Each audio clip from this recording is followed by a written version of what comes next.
You've always been very political as a band, so I was wondering, is the current reunion maybe brought about by the current world crisis? In an indirect way, yes, because we didn't really plan to do all these shows. You know, we just planned like a one only show in London last year, and then we got so much amazing feedback for that. And a lot of people told us it was, you know, the politics played a huge role in that, because these are concerns a lot of people seem to have, and not many other bands seem to write songs about that stuff.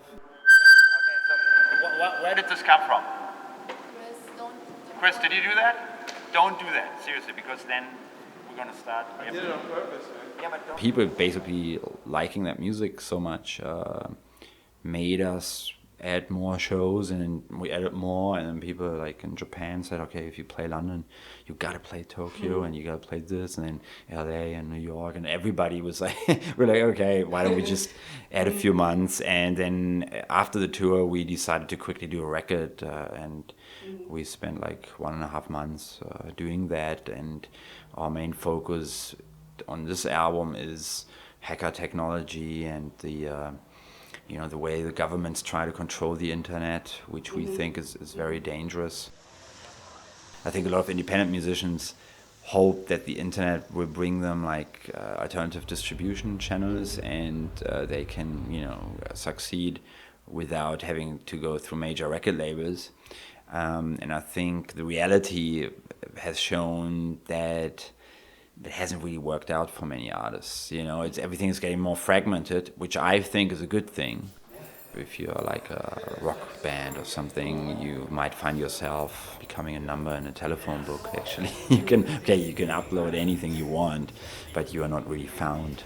Slowly we see also more maybe negative sides of that technology, and I think it's important, instead of just being all happy and going, oh, it's all going to be great, because I think a lot of people almost treat that like other people deal with religion. Yeah. You know, they think it's the solution for every problem.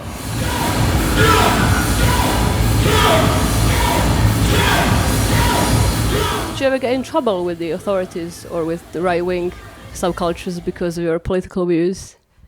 Yeah, of course, we got into a lot of problems always with authorities, or like even, I mean, you know, for example, I mean, like there's the best example is when our album The Future of War got censored by the German authorities. It's called Index, which means it can't be played on the radio anymore, it can't be sold in public, it can't be performed, all these different things. It's like you're on a blacklist suddenly. We played that protest, 1st of May in '99, which was actually a protest against Germany's involvement in the Kosovo bombings.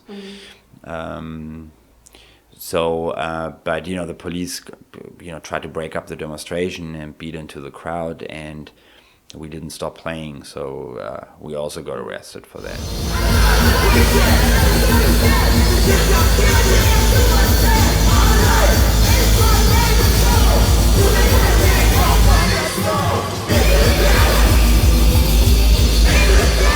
A lot of people lose complete faith in democracy, and they go, why, if I can't do anything with my vote, it's not even important to participate.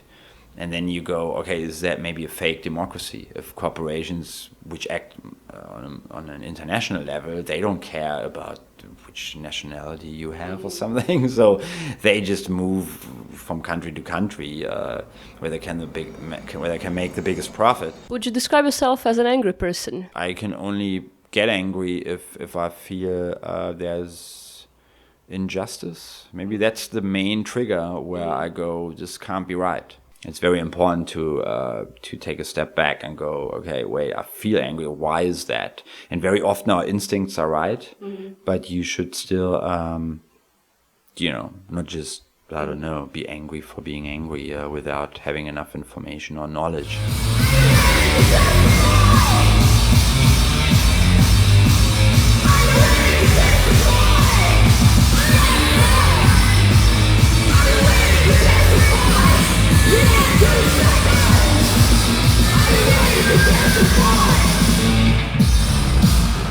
mentioned the independent labels before. Is that the reason you switched to Steve Aoki's label, DIMAC?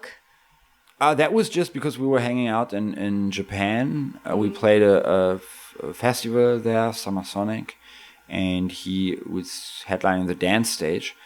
And we hung out afterwards, and it was a lot of fun. And we were like, okay, why don't you just put it out for America and Australia or something?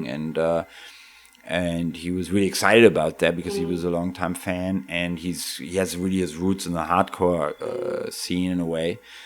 There's a lot of people in the techno or dance scene who came from punk and hardcore and who do electronic stuff now. We have much more in common with that kind of scene. With we just headlined like this big rave, Bangface in England.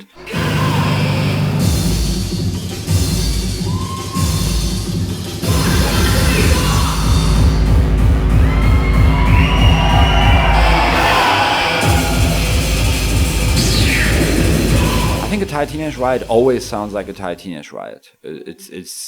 We have our own sound, and we always bring out different sides in the project. It depends on the idea of the record, basically. If you compare really every album, there are a lot of differences within this Atari Teenage Riot little universe or something. But in comparison to other groups, they will always, maybe people will say, oh, that must be Atari Teenage Riot.